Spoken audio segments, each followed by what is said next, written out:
Chief coordinator আমাদের প্রিয় নজরুল ভাই। আসসালামু আলাইকুম। আমাদের কো চেয়ারম্যান বাদুল ভাই ইতিমধ্যে আমাদের মাঝে এসেছেন।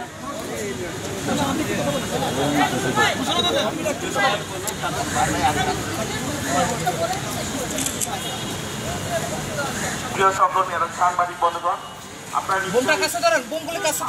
নিশ্চয়ই অবগত আছেন যে আমরা দীর্ঘদিন যাবৎ আন্দোলন চালিয়ে যাচ্ছি। আমরা জানি মন্ত্রিপরিষদ বিভাগ থেকে কয়েকজন সচিবকে দায়িত্ব দেওয়া হয়েছিল। এই সচিবদের উপর আমাদের সম্পূর্ণ আস্থা এবং বিশ্বাস ছিল যে মাননীয় প্রধান উপদেষ্টা দেশে আসার পর আমাদের জন্য একটা ভালো সুখবর দিবেন, কিন্তু আমরা দেখছি যে এখন পর্যন্ত আমরা কোনো সুখবর পাচ্ছি না এবং ভালো লক্ষণও পাচ্ছি না।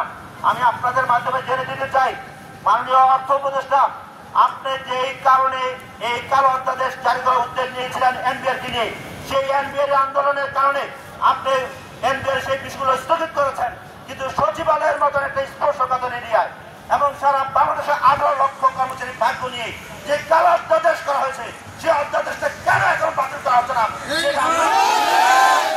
আমরা বলে দিতে চাই যে আমাদের যে শান্তিপূর্ণ সুশৃঙ্খলভাবে যে আন্দোলন, সেটাকে দুর্বলতা পাওয়ার কোন সুযোগ নেই। এখানে 18 লক্ষ কর্মচারী জড়িত আছে। এই 18 লক্ষ কর্মচারী যদি পাঠায় নামে, তাহলে সরকারের ভাবমূর্তি নয়, দেশের ভাবমূর্তি দারুণ ভাবে ক্ষুণ্ণ হবে। আপনাদেরকে সতর্কভাবে পদক্ষেপ নেওয়ার জন্য অনুরোধ করছি। আমি বলে দিতে চাই, এই সচিবালয় যারা চাকরি করেন তারা সরকারের অনুগত এবং শান্তিপ্রিয় জনগণ।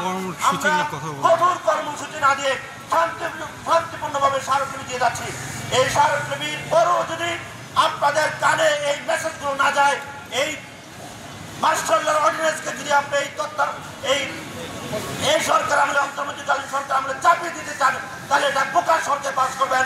এই কর্মচারীদের শাক দিয়ে মাছ বেচার মতো আপনারা যে পরিস্থিতি তৈরি করছেন, এটা খুবই দুর্ভাগ্যজনক এবং আমাদের জন্য একটা কর্মজনক হয়ে থাকবে যে এই বর্তমান সরকারের আমলে আমরা এই ধরনের একটা কালা কারণ পেয়েছি। আমি সাংবাদিক বন্ধুগণের মাধ্যমে জানাতে চাই, এনবিআর আন্দোলনের কারণে যেই পদক্ষেপগুলো স্থগিত করা হয়েছে, অনতিবিলম্বে এই সচিবালয়ের কালো অধ্যাদেশ দ্রুত বাতিল করার জন্য ঘোষণা আসুক। আমাদের এই কর্মসূচি আমরা চলবে, অব্যাহত থাকবে। এই মুহূর্তে আমি আপনাদের সামনে বক্তব্য রাখার জন্য অনুরোধ করছি। বাংলাদেশ সচিবালয় কর্মকর্তা কর্মচারী ঐক্য ফোরামের কর্মসূচিগুলো বলে দিচ্ছি। কর্মসূচি হচ্ছে, আজকে হচ্ছে আমাদের তথ্য ও সম্প্রচার মন্ত্রণালয়ের দায়িত্ব মাননীয় উপদেষ্টা জনাব মাহফুজ আলম সাহেবের কাছে আমরা স্মারকলিপি দেবো। পাশাপাশি যুবক ক্রীড়া মন্ত্রণালয় এবং স্থানীয় সরকার বিভাগের যে উপদেষ্টা আছেন জনাব আসিফ মাহমুদ সচিব সাহেবের কাছেও আমরা স্মারকলিপি দেবো। এই দুইটা স্মারকলিপি দেওয়ার পর আগামীকালকে যেহেতু ঈদ চলে আসতেছে, ঈদুল আজহা, আগামীকালকে আমাদের কর্মসূচি থাকবে। আগামীকালকে আমরা নতুনভাবে স্মারকলিপি দেবো এবং মাননীয় অর্থ উপদেষ্টা এবং মাননীয় আইন ও বিচার বিষয়ক সংসদ বিষয়ক মন্ত্রণালয়ের মাননীয় উপদেষ্টা জনাব আসিফ নজরুল স্যারের কাছে আমরা আগামীকালকে স্মারকলিপি দেবো। এই মুহূর্তে আপনাদের সামনে সংক্ষিপ্ত বক্তব্য রাখবেন বাংলাদেশ সচিবালয় কর্মকর্তা ও কর্মচারী ঐক্য ফোরামের সম্মানিত কো চেয়ারম্যান জনাব মোহাম্মদ ফাজিল কবির। জনাব মোহাম্মদ ফাজিল কবিরকে বক্তব্য রাখার জন্য